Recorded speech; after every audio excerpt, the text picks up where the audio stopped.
Hey everyone, welcome back to my channel. Today I have so much to update you guys on. There have been a lot of milestones and setbacks this month, so that's why I titled the video as such. There is a lot to break down. I want to start off by listing out our income that we were able to get from February to March. The income breakdown.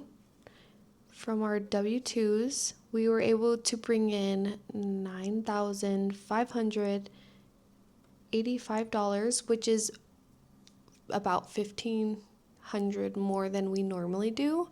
And there's a few reasons for that. One is I got a bonus from my job of about $500. And then my husband switched jobs. He is now at a new job. His pay period is on a different week now, so we alternate weeks. So we get paid every week, basically, is what I'm trying to say. So we got an extra check. So that's why we had more income this month, which is great because we really desperately needed that extra money, and I'll let you know why here in a minute. Our rental income, that's supposed to be a dollar sign. We brought in $2,400 this month because we have a rental home that brings in $1,400 a month, and we rent out our basement of our primary home for $1,000. So the total income we're working with is $11,985, and this is well more than we're used to. So this has probably been the highest month income wise that I've ever gotten. Let's break down our debt.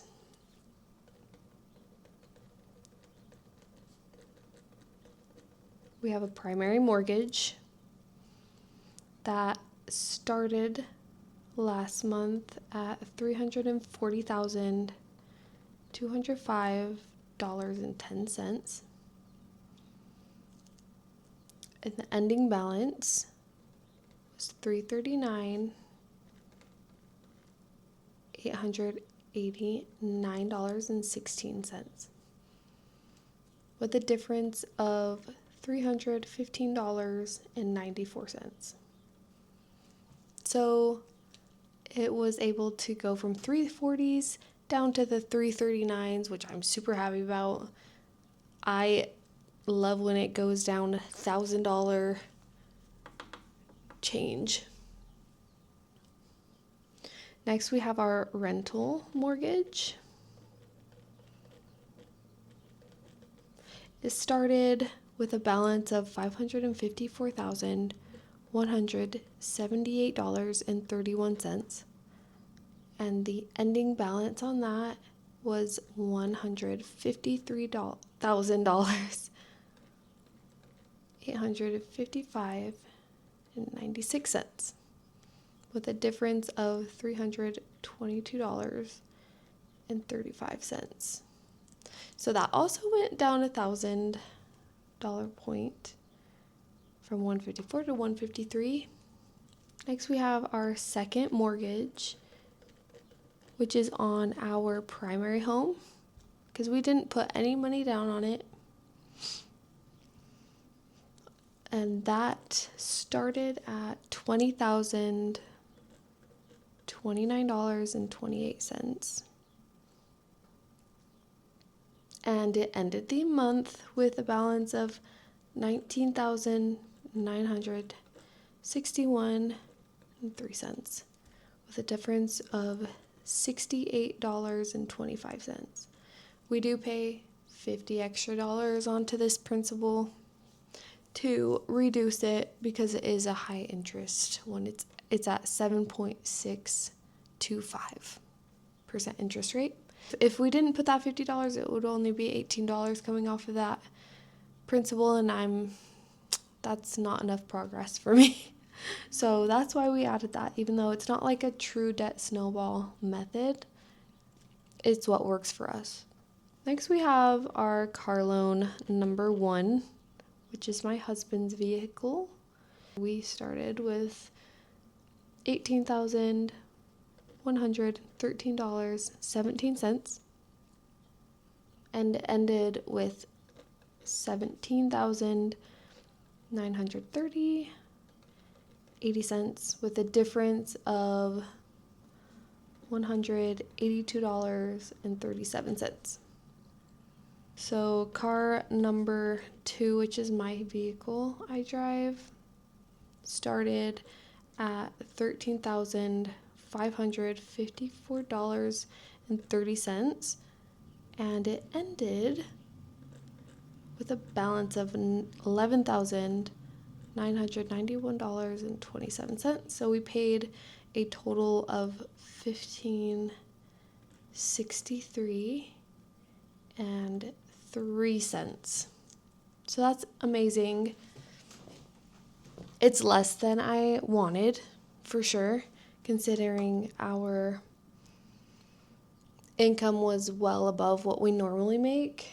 But this is why I wasn't able to pay more than I was wanting to on that, is because we went on our honeymoon and we charged some money on a credit card. We racked up $786.05 on our honeymoon, and we completely paid that off to a zero balance when we got home. This is way more than I was expecting to spend, because we also had $500 cash that we saved up to take as well, which we also spent. So actually, pause. We spent $250, so we deposited back some money. And we went to Costa Rica. It was a lot of fun.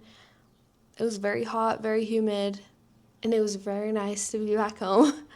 Especially because we planned this before we started our debt payoff journey, so it was really hard to spend this amount of money, even though we didn't do a whole lot of activities or anything crazy. We really actually trying to go to places that were cheaper and on the beach, but yeah, there's some restaurants that really price gouge the tourists, which, good for them, but not good for us.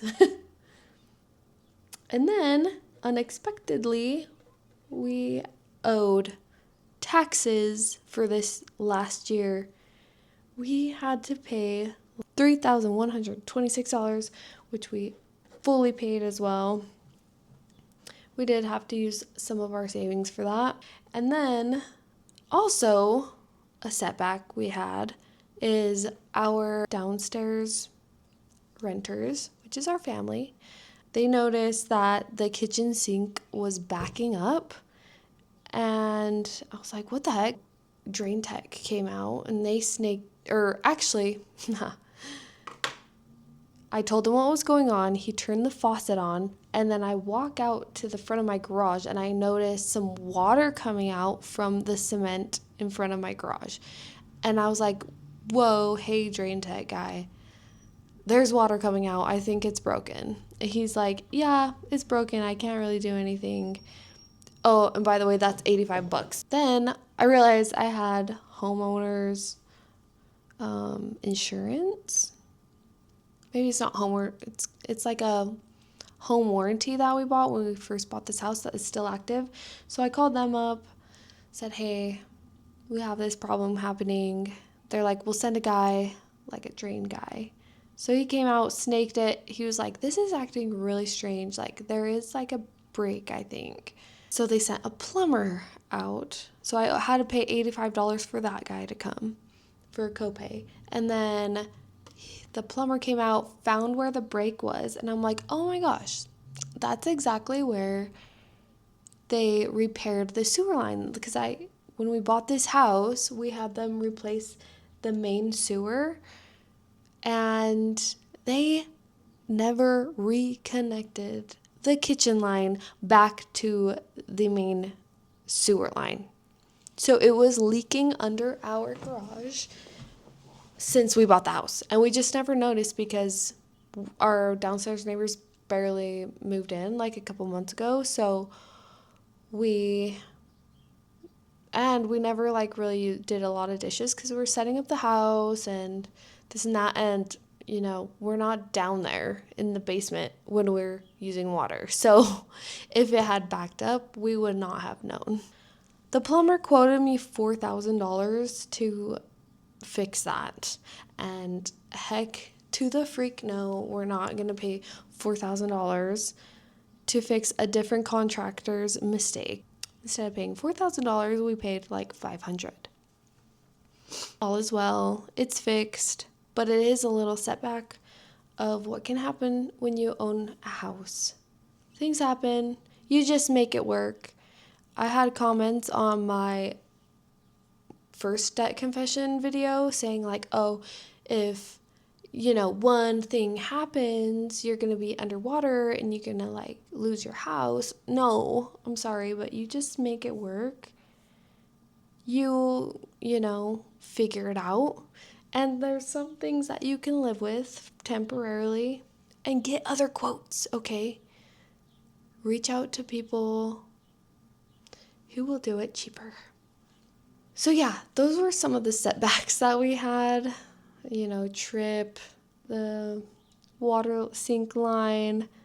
But there was a positive as well, is my old boss reached out to me and said, hey, I need a med lab scientist at this clinic I opened. Are you interested? And I was like, yes, I'm very interested. So it's going to be like a 1 day per week gig on top of my regular job. So that is going to be some nice extra income to add to our monthly income to try to get these dang cars paid off. And hopefully we won't have as big of setbacks next time. Let's add all of this up. So the total beginning balance, if I include all the setbacks, was $549,992.21. The ending balance is $543,628.22. And that's a difference of $6,363.99. So we were able to pay off a huge amount despite the setbacks. It really didn't decrease too much from like where we started the previous YouTube video for February. However, we're still making progress and life happens. So just do what you can if you're in situations like this. Thanks so much for watching my debt confession and monthly update on my debt. Hopefully we can get these cars paid off quick. Okay, bye everyone.